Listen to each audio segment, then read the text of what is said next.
शांतीचा संदेश देणारे महाकारुणिक तथागत भगवान गौतम बुद्ध, स्वराज्याचे जनक, बहुजन प्रतिपालक छत्रपती शिवाजी महाराज, आरक्षणाचे जनक राजश्री शाहू महाराज, स्त्री उद्धारक क्रांतिबा ज्योतिबा फुले, स्त्री शिक्षणाची प्रमुख जननी माता सावित्रीबाई फुले, राष्ट्रसंत गाडगे बाबा, राजमाता जिजाऊ अहिल्याबाई होळकर, माता भीमाई, माता रमाई, फातिमाजी शेख, मनोरंजनातून प्रबोधन आणि प्रबोधनातून परिवर्तन हा नवा प्रवाह सांगणारे साहित्य सम्राट, लोकशाहीर, सत्यशोधक, कॉम्रेड अण्णाभाऊ साठे, बिरसा मुंडा, मनुवाद की रीढ़ की हड्डियों में जूतों की ठोकर मार कर उसे तोड़ने वाले ईवी पेरियार रामास्वामी जी के चरणों में नमन करते हुए या आरक्षणाला घटनात्मक आयाम देणारे भारतीय घटनेचे प्रमुख शिल्पकार,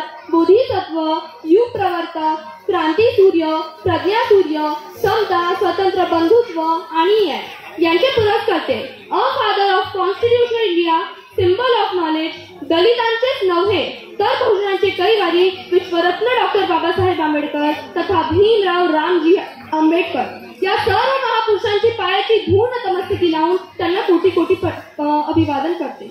ज्यांनी या विशाल बौद्ध धम्म परिषदेचे आयोजन केले असे पूजनीय भदंत राजरत्नजी, या संपूर्ण बौद्ध धम्म परिषदेला अध्यक्ष म्हणून लाभलेले माननीय राजरत्न आंबेडकर साहेब, अध्यक्ष त्रिपिटिकाचार्य डॉक्टर भदंत वारस बोधी महाथेरो, मुख्य मार्गदर्शक एक्स इन्कम टॅक्स कमिशनर माननीय सुवचन राम सर, तसेच मुख्य मार्गदर्शक माननीय राजेंद्रपाल गौतम सर, अनाथ पिंडक समाज भूषण पुरस्कृत व शिक्षण महर्षी माननीय डॉक्टर राजाभाऊ टाकसाळे सर, अनाथ पिंडक आंबेडकरी विचारांचे उपासक व शिक्षण महर्षी माननीय अनिल जवादे सर, या धम्मपीठावर विराजमान सर्व विद्वान वक्तागण व पूजनीय भंते, सर्व बौद्ध उपासक व उपासिका, सर्वांना माझा क्रांतिकारी जय भीम.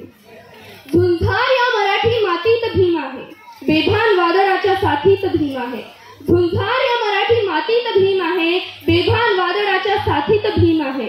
पेटवून दीप या इथेच शिक्षणाचे, मोमबत्तीच्या त्याच वातीत भीम आहे. समजून शिक्षणात दूध वाघिणीचे, गरजणाऱ्या प्रत्येक छातीत भीम आहे. देऊन मानवास तो मंत्र समतेचा, प्रत्येक माणसाच्या जातीत भीम आहे. हरुनी ध्येय साऱ्या मनाशी जिद्दीने पेटव उठणाऱ्या या पेनात भीम आहे. लिहुनी राज्य घटना श्रेष्ठ भारताची, देशवंदनेच्या सलामीत भीम आहे. देशवंदनेच्या सलामीत भीम आहे. मित्रांनो, पृथ्वीवर आजपर्यंत एकच असा अद्वितीय महामानव झाला ज्यांची संयुक्त राष्ट्र महासंघातील 125 देशांनी मिळून मागील वर्षी 130वी सामूहिक जयंती साजरी केली. अशा या युग प्रवर्तकाने भारतातील करोडो लोकांचे भवितव्य भारतीय संविधानाच्या माध्यमातून प्रत्यक्षात साकार केले आहे. तसेच भारतीय यांच्या विकासाची व उत्कर्षाची दारे खुली केली आहे. याबद्दल प्रत्येक भारतीय नागरिकांना डॉक्टर बाबासाहेब आंबेडकरांप्रती कृतज्ञता व्यक्त केलीच पाहिजे. बहुजन प्रतिपालक छत्रपती शिवाजी महाराज यांनी स्वराज्याच्या रक्षणासाठी हाती तलवार घेतली ही काळाची गरज होती आणि भारत देशातील विषमता दूर करण्यासाठी डॉक्टर बाबासाहेब आंबेडकरांनी हाती लेखणी घेतली ही काळाची गरज होती. ही देखील काळाचीच गरज होती. मोजू तरी कशी उंची तुझ्या कर्तृत्वाची, तू जगाला शिकवली व्याख्या माणुसकीची. तू देवही नव्हता, तू देव दूतही नव्हता, तू माणसाच्या माणुसकीची पूजा करणारा खरा महामानव होता, खरा महामानव होता. मित्रांनो, बाबासाहेबांच्या विचाराचा विजय करायचा असेल तर काय करावे लागेल? तर बाबासाहेबांचा एक एक विचार घेऊन त्यांची लढाई उभी करावी लागेल. आता बाबासाहेबांचा एक एक विचार घेऊन लढाई उभी करताना वो बार बार कहता है कि हम संविधान की समीक्षा करेंगे.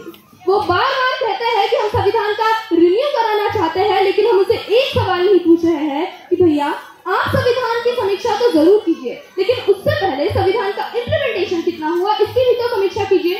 संविधानाची समीक्षा त्यांनी जरूर करावी, परंतु संविधानाची अंमलबजावणी किती झाली याची तर आधी समीक्षा झाली पाहिजे. पण या देशामध्ये संविधानाची अंमलबजावणी झाली का याची जेवढी आपण समीक्षा करायला जातो त्यावेळी असे अनेक मुद्दे आहेत की ज्यावरती आम्हाला चर्चा करता येऊ शकेल. मला इथे प्रामुख्याने एक महत्त्वाचा मुद्दा संक्षिप्तमध्ये चर्चा करायचा वाटतो. तो म्हणजे संविधानिक समीक्षेमध्ये हे लोक राहून राहून आरक्षणाच्या मुद्द्यावर येत आहेत आणि म्हणत आहे की आरक्षणामुळे आमच्या गुणवत्तेमध्ये कमतरता येत आहे. आता हे बदमाश लोक म्हणत आहेत की यांची बदमाशी आणि षडयंत्र नीट समजून घ्या. आता हे लोक सांगत आहेत की या देशात आर्थिक मुद्द्यावर आरक्षण आले पाहिजे, जातीची गरज नाही. या देशात आपण दोन गोष्टी समजून घेऊया की आरक्षण हा काही खानावळीचा मेन्यू आणि गरिबी हटवण्याचा कार्यक्रम नाही आहे. Reservation is not for the bread and butter but it is for the participation in administration, policy making and decision making. आरक्षण हा काही भाजी भाकरीचा खेळ नाही आहे, तर प्रशासनामध्ये सहभागासाठी आहे, योजना आणि निर्णय घेण्यासाठी आहे. आरक्षण हा किमान प्रतिनिधित्वाची संधी देणारा एक मार्ग आहे, मिनिमम ऑपॉर्च्युनिटी फॉर रिप्रेझेंटेशन. आणि आर्थिक आधारावर आरक्षण देणे तर शक्यच नाही, कारण आर्थिक आधारावर आरक्षणाची संविधानामध्ये काही तरतूदच नाही आहे. आरक्षण द्यायचेच असेल तर जात, धर्म, लिंग आणि वंश या आधारावर द्यावं लागेल. आणि आरक्षण कोणाला द्यायचे तर ते देताना जात संपली असं जे लोक म्हणत आहेत त्यांच्या लक्षात आणून देण्याची गरज आहे की या देशातील जात अजून संपलेली नाही, याचे प्रमाण आपण वारंवार देऊ शकतो. माननीय कांशीराम त्यावेळेला म्हणत होते कि 15% लोग 85% लोगों का वोट लेते हैं और 85% लोगों पर राज करते हैं. यह गैरबराबरी है, क्योंकि मान्यवर साहब बोल रहे थे कि जिसकी जितनी संख्या भारी उसकी उतनी भागीदारी. पण या देशातलं चित्र असं आहे की जिसकी जितनी थैली भारी उसकी उतनी भागीदारी. और थैली भारी किसकी हो रही है? थैली भारी उसी पर्टिकुलर कम्युनिटी की हो रही है. थैली भारी यहाँ की कोई पिछड़ा वर्ग की नहीं हो रही है. त्यातही या देशातली जात संपली नाही. मित्रांनो, सुप्रीम कोर्टच्या न्याय व्यवस्थेबद्दल आम्हाला आदर आहे, परंतु आम्ही हे कसे विसरावे की सुप्रीम कोर्टच्या ज्या नेमणुका चालत आहे इथल्या एकूण व्यवस्थेवर गेल्या 70 वर्षात जे कधीच घडलं नव्हतं ते यावेळेला घडत आहे. की सुप्रीम कोर्टचे 4 जज खाली आले आणि त्या 4 जजने सांगितले की सेफ डेमोक्रेसी, सेफ कॉन्स्टिट्यूशन. ज्या अर्थी या देशातले 4 जज सांगतात की सेफ डेमोक्रेसी, सेफ कॉन्स्टिट्यूशन, या अर्थी आम्हाला बोलायला वाव आहे की या देशातील न्याय व्यवस्था इथल्या सत्ताधाऱ्यांनी प्रभावित करून ठेवली आहे. इथे माणसं मेल्यावर किंमत वाटत नाही, गाय मेल्यावर त्यांना किंमत पडते. गाय मेली तर गाय मारण्याला ठेचून लोक मारतात, तर भीमा कोरेगावला माणसांना मारण्याचा प्रयत्न होतो त्याबद्दल कुठेच चर्चा केली जात नाही. या देशामध्ये इतका जातीवाद बोकळला आहे की जे जात संपली म्हणतात, अॅट्रॉसिटीचा कायदा म्हणून गरजेचा पडतो आम्हाला की जात संपली आहे, आरक्षण म्हणून गरजेचे पडतो आम्हाला की जात संपली आहे. या देशातील मीडिया रखेल पद्धतीने काम करत आहे, चाटुकरिता करत आहे इथल्या सत्ताधाऱ्यांची. साथियों, एक समय वो था जब देश को आजाद कराने में पत्रकारों का बड़ा हाथ था, और एक समय आज है जब देश को बर्बाद करने में पत्रकारों का ही बड़ा हाथ है. इस देश की दलाल मीडिया रखेल बनकर काम कर रही है. गलत का विरोध हमेशा खुदकर कीजिए. इतिहास टकराने वालों का लिखा जाता है, तलवे चाटने वालों का नहीं.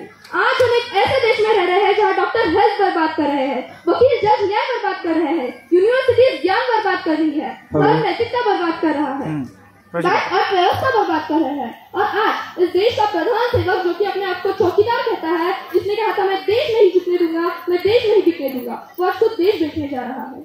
15 ऑगस्टला जरी ते स्वतंत्र झाला तरी 16 ऑगस्टला अण्णाभाऊ साठेंनी मोर्चा काढला आणि नारा दिला होता की ये आजादी झूठी है क्योंकि देश की जनता भूखी है. म्हणून आता इथून पुढची लढाई निर्णायक आहे, हे लक्षात ठेवा. एवढे बोलून मी इथेच माझ्या भाषणाला विराम लावते. जय भीम, जय भारत, जय संविधान.